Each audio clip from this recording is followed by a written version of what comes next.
Они говорят, что мы поддерживаем все решения, которые принимаются. Վերջերս Բիշկեկում կայացավ ՀԱԲ քարտական գագաթնաժողովը, որի ժամանակ Վլադիմիր Պուտինը հայտարարեց, որ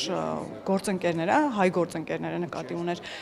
բոլոր առումներով իրենց հետ համաձայն են, թեև ֆիզիկապես չեն մասնակցում, սակայն կիսում են իրենց գաղափարները, բոլոր այդ ծրագրերը, որոնք այդ ընթացքում քննարկվում են, այդ առումով համաձայնություն են տալիս ու այսպես շարունակ։ Հիմա հարց է առաջանում, եթե կիսում եք ՀԱԲ գաղափարախոսությունը, ծրագրերը, զարգացման ռազմավարությունը, ինչու այնտեղ չեք եւ ուղիղ մասնակցություն չեք ցուցաբերում, եթե չեք կիսում, ապա ինչի մասին է այս հայտարարությունը։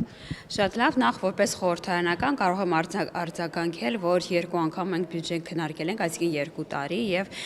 որով չի նախատեսվել Հայաստանի Հանրապետության խորհրդարանական մակարդակով ՀԱԲ-կին մասնակցություն, ինչպես նաեւ գործադիրի, դուք տեղյակ եք։ Հայաստանի Հանրապետության պաշտոնական դիրքորոշումը որևէ փոփոխման չի ենթարկվել, այն պահից սկսած, եւ որ Հայաստանի Հանրապետության սուվերեն տարածքի վրա եղել է հարձակում եւ ՀԱԲ դիրքորոշումը իսկում են բոլոր քաղաքացիներին բարձ է եւ քանի որ թե ՀԱԲ գործընկերներից թե հայ-ռուսական հարաբերություններից իրում մենք ակնկալում ենք այլ արձագանք, որը ոչ թե ակնկալիքների մակարդակով է, այլ փաստագրված, այդ հետեւաբար բացակայությունը նման արձագանքի թույլ է տալիս մեզ սառեցնել մեր մասնակցությունը։ Հայաստանի Հանրապետության պաշտոնական դիրքորոշման մեջ այս առումով որևէ փոփոխություն տեղի չի ունեցել։ Մենք չենք մասնակցում ՀԱԲ միջոցառումներին, չունենք այնտեղ դեսպան, մինչ այն պահը, եւ որ ՀԱԲ կփոխի իր դիրքորոշումը Հայաստանի սահմանների վերաբերյալ։ Տիկին Ղազարյան, շատ կարևոր բան նշեցիք, որ նաև անդամավճարները չեք վճարում, այդ իմաստով մինչև 31 դեկտեմբերի ժամանակ ունեք, այլապես ՀԱԲ-ը անցնելու է այլ մեխանիզմների, պատժիչ մեխանիզմների, ընդհանուր կարող է ձայնի իրավունքից զրկել ՀԱԲ շրջանակներում։ Հիմա հարցս կարող է ռետորական է, բայց չեք վախենում, որ ձեզ ձայնի իրավունքից զրկեն ՀԱԲ-ում։ Մեր ձայնի իրավունքը եւ ՀԱԲ-ի ամբողջական գործարկումը մեզ համար կարևոր էին մինչ այն պահը, երբ որ ՀԱԲ-ը հստակ դիրքորոշում ուներ մեր սուվերեն տարածքի նկատմամբ այլ պետությունների կողմից հարձակման փաստի վերաբերյալ։ Եվ քանի որ այդ արձագանքը ի հեճուկս մեր փորձերի չի հնչել, այսինքն ոչ դիվանագիտական մակարդակով, ոչ ֆիզիկապես որևէ պաշտպանական միջոցներ չեն կիրառվել, այս իմաստով ես կարծում եմ, որ մենք մտածելու բան չունենք։ Եվ վերջին շրջանում կրկին ռուսական կողմից ակտիվացել են հայտարարությունները, մասնավորապես Զախարովայի շուրթերից ամենատարբեր մեղադրանքներն են ուղղվում կրկին արևմուտքին, մեկ ասում են, որ արևմուտքը փորձում է Հայաստանում կրկնել Մոլդովայի եւ կամ Ուկրաինայի սցենարը, եվրադիտորդների մասով իրենց պատկերացումները ունեն եւ այլ կերպ են բնութագրում, ասում են, որ այստեղ որոշակի տվյալներ են հավաքագրում գաղտնի եւ այսպես հետո դրանք կիրառում կամ չեն կիրառում, ու այսպես շարունակ, սրանք ինչպես հասկանալ, սրանք նախընտրական տրամաբանության մեջ են, հիբրիդային պատերազմի տրամաբանության մեջ են եւ նաեւ ինչ նպատակ են հետապնդում այս հայտարարությունները պարզապես արվում են արվելու համար։ Նախ Զախարովային արձագանքելու ցանկություն չկա, բայց քանի որ այս խոսակցությունը մեկնարկել է, ես որպես զրուցակից դիտարկելով Հայաստանի Հանրապետության քաղաքացուն կարձագանքեմ հետեւյալ ձևով, որ Հայաստանի Հանրապետության հարաբերությունները Եվրամիության հետ գտնվում են իրենց զարգացման դինամիկ, բայց նաեւ տրամաբանական փուլում։ Դուք գիտեք, որ այսօր էլ արտաքին գործերի նախարար Միրզոյանը Հայաստան ԵՄ 7-րդ գործընկերության համագումարի շրջանակներում գտնվում է Բրյուսելում, իր հետ է մեծ պատվիրակություն եւ Հայաստանի Հանրապետությունը քննարկելու Եվրամիության հետ այն բոլոր օրակարգերը, որոնք հետաքրքրում են Հայաստանի Հանրապետությանը եւ բնականաբար Եվրամիությանը, բայց առաջնահերթությունը սահմանում է Հայաստանի Հանրապետությունը։ Դրանք անվտանգությանը վերաբերող հարցեր են եւ նաեւ տեղեկատվական անվտանգության եւ թերևս Զախարովային կարելի է դիտարկել հենց այս տեղեկատվական անվտանգության թեզերի սփռման տեսակետից եւ կան մի քանի օրակարգեր, որոնց անդրադարձ կլինի իհարկե այս երկու օրերի ընթացքում, քանի որ պատվիրակությունը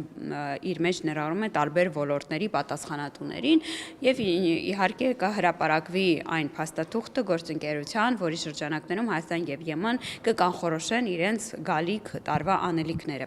Բայց կարևորը այստեղ արձանագրել են, որ Հայաստանի Հանրապետությունը եւ Եվրամիությունը իրենց հարաբերությունները զարգացրել են եւ զարգացնում են ի նպաստ Հայաստանի Հանրապետության անվտանգության եւ ինքնիշխանության ու սուվերենության պահպանման։ Եվ սա ի ցույց դրվեց առաքելության Հայաստանի Հանրապետություն տեղակայման փաստով, Եվ մի քանի օր առաջ էլ Հայաստանի Հանրապետությունը պաշտոնապես օրենսդրի մակարդակով միացավ, այսինքն օրենքը մոտարկեց այնպես, որ Հայաստանը կարողանա լինել առաքելության մաս, այսինքն քաղաքացիական խաղապահ առաքելության մաս, որովհետև մենք ունենք քաղաքական հավակնություն, ոչ միայն եւ անվտանգության սիստեմի սպառողը լինել, այլ նաեւ ներդրում ունենալ, մեր ներդրումն ունենալ այդ առաքելությունների զարգացման գործում։ Եվ ուշագրավ է, որ Զախարովայի եւ ընդդիմության թեզերը նույնական են, որովհետեւ հենց այս կարևոր համաձայնագրի վավերացման ընթացքում գրեթե նույնական թաքնված հարցադրումներ էին հնչում թե առաքելության վերաբերյալ Հայաստան դաշնքի, մասնավորապես Արտվիկ Մինասյանի կողմից, Արթուր Խաչատրյանի կողմից, Արմեն Գևորգյանի կողմից եւ ըստ էության Ռուսաստանից, Կրեմլից հնչող այս մեկնաբանությունները առաքելությունների վերաբերյալ գրեթե նույնական էին, ինչը ցույց է դնում, որ ցավոք սրտի խորհրդանում հայտնվել են ուժեր, ովքեր պարզապես այլ պետությունների խոսնակի դերն են ստանձնել։ Տիկին Ղազարյան, շատ է խոսվում արդեն նախընտրական տրամաբանության մասին 2026 թվականի խորհրդարանը ձևավորելու առումով եւ այսօր էլ Եվրամիությունից եղավ հայտարարություն, որ 12 միլիոն եվրո են տրամադրելու նաեւ հիբրիդային պատերազմի եւ սպառնալիքների դեմ պայքարելու տրամաբանության մեջ։ Այստեղ Մոլդովայի փորձը արդյոք հաշվի առնվելու է թե չէ եւ ինչպես են նաեւ կիրառվելու, ինչպես են բաշխվելու, ինչպես են այսպես ասած սահմանափակվելու կուսակցություններ, ուժեր, անհատներ, որովհետև քիչ չեն խոսակցությունները, որ օրինակ Սամվել Կարապետյանի ուժը իրավունք չունի մտնելու ընտրապայքարի մեջ եւ նման կուսակցություն պետք է չգրանցել։ Հիմա դուք կողմնակից եք, որ պիտի հստակ ուժեր չգրանցվեն, օրինակ փակվեն կուսակցություններ, օրինակ բերեմ դաշնակցությունը վերջին ամենաշատը այդ մասին է խոսվում, թե ամեն դեպքում դուք կարծում եք, որ բոլոր ուժերը պետք է գնան եւ հավասար մրցակցային պայմաններում հասկանան, ընտրողը ընտրում է թե ոչ։ Այսինքն ժողովրդավարությունը պատրաստվում եք պաշտպանել, թե չէ, որովհետեւ քիչ չեն այդ մեղադրանքները, որ դուք ժողովրդավարությունը պարզապես այսպես բացի թողի վիճակում եք թողել։ Ճշմարիտ է այն պնդումը, որ ամեն մի խուլիգանություն չի կարող, այսպես ասած,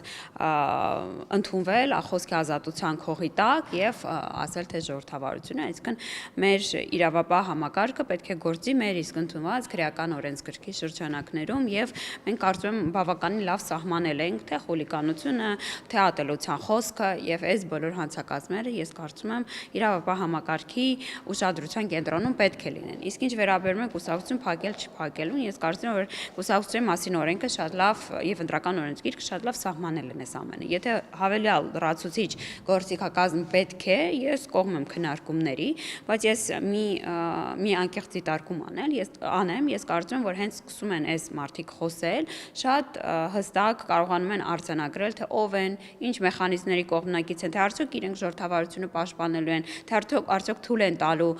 որպեսզի քաղաքացիները օգտվեն իրենց իրավունքից ընտրելու եւ իշխանություն ձևավորելու եւ ինչն ավելի կարեւոր է, ես կարծում եմ, որ քաղաքացիները շատ սթափ գնահատում են, թե որ ուժի հետևում ովքեր են կանգնած, ինչ ուժեր են կանգնած եւ ինչ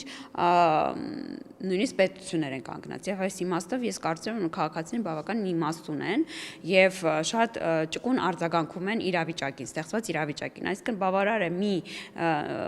նորալուկ քաղաքական գործին մոտեցնել խոսափողը եւ ինքը կարող է ինքնալուստրացիայով զբաղվի 100%-անոց, այսինքն այնտեղ որևէ լրացուցիչ օրենսդրական գործիքակազմի կարիք չկա, բայց եթե մեր փորձագետները, միջազգային գործընկերները կարիք կտեսնեն լավարկելու մեր օրենսդրությունը, ես դրան կողմ եմ։ Շատ հաճախ են քննարկում Մոլդովայի օրինակը, ես սիրում եմ քննարկել նաև Ռումինիայի օրինակը, որտեղ սահմանադրական դատարանը նաև կարողացավ դերակատարություն ստանձնել ժողովրդավարության պաշտպանության, այնտեղ շատ հետաքրքիր էր թե սոցիալական ցանցերի միջոցով ինչպիսի հնարքներ են կիրառել եւ որտեղ որ ֆինանսական հոսքերի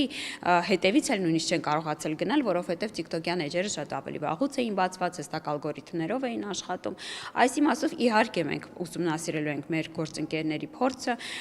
հաջորդ շաբաթ ես ինքս հանդիպումներ կունենամ այն փորձագետների հետ, ովքեր ուսումնասիրել են թե Մոլդովայի, թե Ռումինիայի դեպքերը, բայց ես կարծում եմ, որ առհասարակ մեր քաղաքական դաշտն այնքան կանխատեսել է այս առումով եւ մեր քաղաքացիները այնքան լավ կարողանում են տարբերակել, որ ամեն ինչ ավելի հեշտ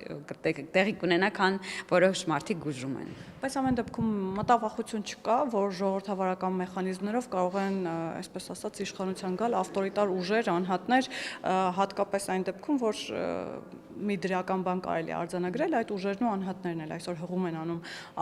ազնիվ արդար ընտրությունների վրա եւ իրենց հույսը կապում են 26 թվականի ընտրությունների հետ, բայց ամեն դեպքում այս ժողովրդավարական մեխանիզմներից Եկեք երկու մասի ձեր հարցը բաժանենք։ Նախ ես չեմ կարծում, որ այդ ուժերը հղում են անում եւ ակնկալում են ազատ ընտրություններ, որովհետեւ վերջերս էր որ լսումներ էին խորհրդանում եւ իրենք բառացի ասում էին, որ եթե ընտրություններ տեղի ունենան, իրենք չեն անցնելու, չեն հաղթահարելու շեմը։ Իսկ երկրորդ հատվածը ես ճիշտ ասած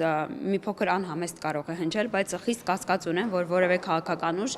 բացի քաղաքացիական պայմանագիր կուսակցությունից կարողանելու է հաղթահարել անցողիկ շեմը, որովհետև դուք գիտեք, որ մենք գնում ենք նոր ընտրությունների, նոր ընտրական օրենսգրքով, որտեղ շեմերը փոփոխված են այս առումով եւ ավելի բարդ է կոալիցիաների համար,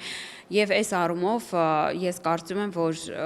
այնքան արժե զրկել են իրենց խորհրդարանում, որ իրենց շատ բարդ է լինելու այդ անցողիկ շեմը հաղթահարել եւ խորհրդանում հայտնվելու են պարզապես ուժեր, որոնք օրենսգրքի պահանջով 3 ուժի պահանջով են լինելու խորհրդարանում։ Այս իմաստով որքան էլ անհամեստ չհնչի, ես կարծում եմ, որ ամենամրցունակ քաղաքական ուժը դա քաղաքացիական պայմանագիրն է, որովհետեւ ունենք հստակ ծրագիր եւ օրակարգ առաջարկելու մեր քաղաքացիներին։ Եվ Տիկին Ղազարյան, ինչ սպասել նաև կաթողիկոսի շուրջ ստեղծված այս օրակարգի առումով, որովհետև կարծեք թե արդեն հանրության համբերությունն էլ, այսպես ասած,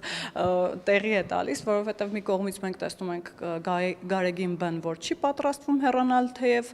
եպիսկոպոսների հայտնի պահանջի եւ հայտարարության, մյուս կողմում մենք տեսնում ենք վարչապետը, որ յուրաքանչյուր կիրակի մասնակցում է պատարակների, որոնց ժամանակ չի հնչում նաև կաթողիկոսի անունը, եւ նաև այդ պատարակներին ինչու՞ չէ միանում են մարդիկ, այդ թվում քաղաքական դերակատարներ Նարեկը Կարապետյան, որը բարձ չէ եկել էր սատարելու Նիկոլ Փաշինյանին թե Գարեգին Բեին, բայց ամեն դեպքում միջև ուր կարող է ձգվել այս process-ը եւ ինչպես է հանգուցալուծումը պատկերացնում։ Եվ նաեւ խոսենք հոգեվորականների դերակատարման մասին քաղաքական process-ներում, որովհետեւ նույն Աջապահյանը, Գալստանյանը ակտիվ քաղաքական հայտարարություններ են անում, հիմա էլ Կալանավայրից հորդորել են այդ 10 եպիսկոպոսներին կարգալույծ անել։ Նախ եւ առաջ ես նկատեցի, որ Նարեկ Կարապետյանն այնտեղ էր եւ ուրախ եմ, որ արձանագրել է, որ նորոգման պատարագի կարիք ունի նաեւ նա եւ այո, ըստ այդմ կարող ենք արձանագրել, որ մասնակցել է վարչապետի կողմից հրավիրված, այսինքն քաղաքականապես, հրավիրված այս պատարագին, որն ուղղված է նորոգման եւ յուրաքանչյուր անձ ունի այս նորոգման կարիքը հատկապես այս շրջանում, այս քաղաքական անհասկանալի մի փոքր շրջանում, որտեղ որ իրենց քաղաքական հայտարարությունները ինձ համար բացառապես քաղաքական չեն եւ խիստ հակաժողովրդավարական են։ Այս իր մասով, իսկ ինչ վերաբերում է եկեղեցուն, ես շատ ուրախ եմ, որ մեկնարկել է խոսակցությունը հենց եկեղեցու ներսում եւ երբ մենք նայում ենք ընդդիմության արձագանքներին, նկատել է, որ ընդդիմությունը փաստորեն ի վերջո ընդունում է այն հանգամանքը, որ եկեղեցու ներսում կա ձևավորված խնդիր։ Եվ ես առանձնապես մաս չեմ ուզում դառնալ ներ եկեղեցական այս խոսակցության arczepiskopos-ների եւ Կտրիչ Ներսիսյանի միջև, բայց ես ուրախ եմ, որ ժողովրդավարական գործընթացներն այնտեղ մեկնարկ են տրվել, այսինքն arczepiskopos-ները սկսել են խոսել այն խնդիրների մասին, որոնց մասին մենք որպես հավատացյալներ խոսել ենք, եւ սա նորոգման շատ կարեւոր գործընթաց է։ Ես կարծում եմ, որ Կտրիչ Ներսիսյանը ժամանակի հարցը հեռանալու է, նա այլընտրանք չունի եւ հատկապես երեք Արշակ Խաչատրյանի ասուլիսից հետո ես կարծում եմ, որ երկուսի Աստծուն նվիրվածության հարցն է, թե ինչքան շուտ կհեռանա, որովհետև այն ցավալիորեն պետք է նշեմ խոսքերը, որ հնչում էին ասուլիսի ընթացքում, ոչ միայն անընդունելի են եկեղեցական կոնտեքստում, այլ նաև առհասարակ մարդկային, բարոյական եւ այլն։ Եվ օրինակ Արշակ Խաչատրյանն ասում է, որ եթե իրեն կարգալույծ անեն կամ հեռացնեն, նա ավելի մեծ գայթակղություն կունենա նույն բանը անել։ Ես անկեղծ ասած, երբ որ այդ վերնագիրը տեսել եմ, չեմ հավատացել, որ այն նման միտք կարող է հնչել, գնացել եմ, գտել եմ ասուլիսում հենց այդ միտքը սկսել եմ լսել, որովհետեւ դե ինչ ասեմ, անհավատալի է եւ սարսափելի տխուր։ Բայց ամեն դեպքում ասացիք, որ այլընտրանք չկա եւ ժամերի օրերի հարցը պիտի հեռանան, բայց տեսակետ կա նաեւ, որ իրենք ժամանակ են ձգում մինչեւ 2026 թվականի